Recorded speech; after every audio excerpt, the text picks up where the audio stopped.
ब्रजभूषण जी और पंडित जी के ब्लॉग गीता ज्ञान के रीडर्स में हर एज के लोग हैं। जब ब्लॉग लिखना शुरू किया था तब पंडित जी ने सोचा था कि शायद उनकी एज के लोग ही इसमें इंटरेस्ट लेंगे, लेकिन अब उन्हें हैरत होती है जब नई जनरेशन के यंगस्टर्स के साथ ही कुछ बच्चे भी उनका ब्लॉग रेगुलरली पढ़ते हैं और कमेंट भी करते हैं। ऐसे ही एक रीडर का नाम है आरव। आरव 12 साल का है और उसने 2 महीने पहले से ही पंडित जी का ब्लॉग पढ़ना शुरू किया है। उसने एक कमेंट में पंडित जी से रिक्वेस्ट भी की थी कि उनकी एक्सप्लेनेशन की लैंग्वेज एकदम शुद्ध हिंदी में होती है, जिसके कई वर्ड्स उसे समझ नहीं आते। इसीलिए अगर पंडित जी हिंदी के सिंपल वर्ड्स को यूज करेंगे तो उसके लिए समझना इजी रहेगा। उसके इस कमेंट से पंडित जी को बड़ी खुशी हुई। कोई उनके ब्लॉग को इतना सीरियसली पढ़ रहा है, वो भी एक छोटा सा बच्चा। ये उनके लिए बहुत बड़ी बात थी। गीता के लाइफ लेसन्स को नई जेनरेशन तक पहुंचाने का जो उनका सपना था वो उन्हें सच होता दिख रहा था। आरव की रिक्वेस्ट पर गौर करते हुए पंडित जी ने अपनी लैंग्वेज में चेंज किया और सभी रीडर्स को यह चेंज पसंद भी आया। आज आरव ने मेल करके पंडित जी से एक सवाल किया है। सवाल ऐसा है कि लगभग हर इंसान को कभी न कभी ऐसी सिचुएशन से गुजरना ही पड़ता है, किसी को बचपन में तो किसी को किसी और उम्र में। सवाल से पहले आरव ने बड़ी समझदारी के साथ पूरी सिचुएशन भी लिखी ताकि पंडित जी को समझने में आसानी रहे। आरव ने जो लिखा है वो कुछ इस तरह से है। पंडित जी, आप मुझे थोड़ा बहुत तो जानते ही हैं। मैंने आपके ब्लॉग की हर न्यू पोस्ट को पढ़ा है। मुझे सब कुछ तो समझ नहीं आता, लेकिन फिर भी मुझे आपके पोस्ट बहुत इंटरेस्टिंग लगते हैं। अभी कुछ दिन पहले हमारे स्कूल में माय फेवरेट बुक इस टॉपिक पर ऐसे कंपटीशन हुआ था, जिसमें मैंने अपनी फेवरेट बुक में श्रीमद् भगवत गीता के बारे में लिखा। अपना ऐसे रेडी करने में मुझे आपके ब्लॉग से बहुत हेल्प मिली और मैं इस कंपटीशन में फर्स्ट भी आया था। मैं आपसे एक क्वेश्चन पूछना चाहता हूं, अगर इसका आंसर गीता में मिले तो आप मुझे जरूर बताना। मेरा एक बेस्ट फ्रेंड था आदित्य। बेस्ट फ्रेंड था इसलिए लिखा है क्योंकि अब वो मेरा फ्रेंड नहीं है। हम दोनों के बीच एक मिसअंडरस्टैंडिंग हो गई है और अब हम बात भी नहीं करते हैं। एक्चुअली आदित्य और मैं हमेशा से एक ही क्लास में और एक ही स्कूल में पढ़ते आ रहे हैं। या तो वो क्लास में फर्स्ट आता था या मैं। इस बारे में हम में कोई कंपटीशन नहीं था। जब वो फर्स्ट आता था तो वो मुझे ट्रीट देता था और जब मैं फर्स्ट आता था तो मैं उसे ट्रीट देता था। 5th क्लास तक ऐसे ही होता था। हम कभी एक दूसरे से नहीं लड़ते थे और हर काम एक साथ करते थे। फिर 6th क्लास में हमारी एक न्यू मैम आई। ये मैम बहुत अच्छा पढ़ाती थी और एक्स्ट्रा करिकुलर एक्टिविटीज भी कराती थी। इनकी क्लास में बहुत फन होता था, इसीलिए सभी बच्चों को इनकी क्लास बहुत पसंद भी थी। फिर इन न्यू मैम ने सब बच्चों को बोला कि इस क्लास में सबको फर्स्ट आने के लिए एक दूसरे से कंपटीशन करना चाहिए। सबने बोला कि फर्स्ट या तो आरव आता है या आदित्य। तो मैम ने बोला कि हार्डवर्क करके कोई भी फर्स्ट आ सकता है। और फिर मैम ने सबको टास्क दिया कि अब से हर वीक में टेस्ट होंगे और जो इन टेस्ट में फर्स्ट आएगा उसे गिफ्ट्स भी मिलेंगे और स्कूल के नोटिस बोर्ड में उसका फोटो भी लगेगा।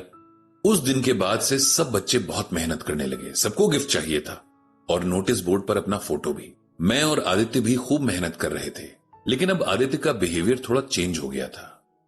वो मुझसे अपनी नोटबुक छिपाने लगा था और अगर मैं होमवर्क दिखाने को कहता तो वो बहाने बनाता। एक दिन मुझे फीवर था तो मैं स्कूल नहीं जा पाया। फिर अगले दिन जब मैंने उससे क्लासवर्क की कॉपी मांगी तो उसने नहीं दी। मुझे बहुत खराब लगा। फिर एक और क्लासमेट से मुझे कॉपी लेनी पड़ी। छुट्टी के टाइम मैंने आदित्य से पूछा कि वो मुझसे नाराज क्यों है, तो उसने मुझसे कुछ नहीं कहा। उस वीक के टेस्ट में वो फर्स्ट आया तो उसने मुझे बड़े अजीब तरीके से देखा, जैसे मेरा मजाक उड़ा रहा हो। फिर नेक्स्ट टेस्ट में मैं फर्स्ट आ गया तो उसने मुझसे बात नहीं की। फिर उसने अपनी सीट भी चेंज कर दी। उस दिन मुझे बहुत रोना आया। मैंने घर जाकर अपनी मम्मी को सब बताया तो मम्मी शाम को मुझे उसके घर लेकर गईं और हम दोनों को साथ बिठाकर आदित्य से पूछा कि क्या आरव से कोई मिस्टेक हुई है। आदित्य ने कोई आंसर नहीं दिया।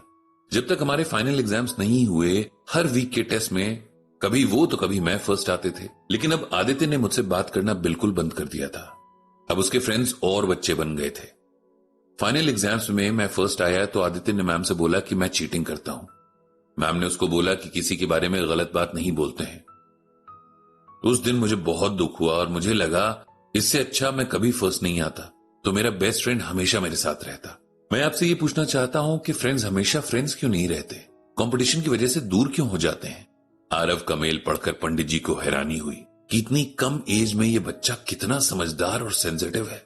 रही बात उसके सवाल की, तो ये सवाल सिर्फ बच्चों का ही नहीं है। कंपटीशन या जलन गहरे से गहरे रिश्तों के बीच में दरार डाल देती है। पंडित जी ने आरव को उसके मेल के जवाब में ये लिखा, प्रिय आरव, बहुत सारा प्यार और आशीर्वाद। आपका मेल पढ़ा। आपकी प्रॉब्लम पढ़ी और समझी, और यकीन करिए कि आप अकेले नहीं हैं जिसने ये सब महसूस किया है। यहां पर गलती आपके बेस्ट फ्रेंड आदित्य की भी नहीं है। ये जो कंपटीशन की भावना है ना, ये इंसान को सब कुछ भुला देती है। इसमें इंसान सिर्फ अपने अहम यानी ईगो की बात सुनता है। उसे खुद को सबसे अच्छा साबित करना होता है। अप्रिसिएशन पाने की आदत अगर एक बार पड़ जाए तो इसका भी जैसे नशा सा हो जाता है। ऐसी ही सिचुएशन के लिए भगवान श्री कृष्ण ने गीता में कहा है, इंद्रियस्यार्थे राग द्वेषो व्यवस्थितौ तर्योन वशम आगच्छेतो ह्यस्य परिपंथिनौ। इसका अर्थ अगर सिंपल वर्ड्स में कहा जाए तो ये है कि हर इंसान के मन में जेलसी छिपी होती है। इंसान को उसके कंट्रोल में नहीं होना चाहिए, क्योंकि ये उसकी भलाई के रास्ते में प्रॉब्लम करने वाला सबसे बड़ा दुश्मन है। हम जितना ईश्वर को अपने आप में शामिल करते जाएंगे, उतना ही हमारा मन हमारे वश में आता जाएगा। मन को कंट्रोल करना मुश्किल है, लेकिन इम्पॉसिबल नहीं है। जब हमारा मन हमारे कंट्रोल में होगा, तब कंपटीशन या जेलसी की फीलिंग हमें परेशान नहीं करेगी। पढ़ाई या किसी भी और काम के लिए मेहनत करना बहुत अच्छी बात है, लेकिन हमें मेहनत इसलिए करनी है कि हमारी नॉलेज अच्छी हो, हम अच्छे से पढ़ लिख कर कुछ बने ताकि सोसाइटी में कुछ कंट्रीब्यूट कर सकें, इसलिए नहीं कि हम फर्स्ट आ सके।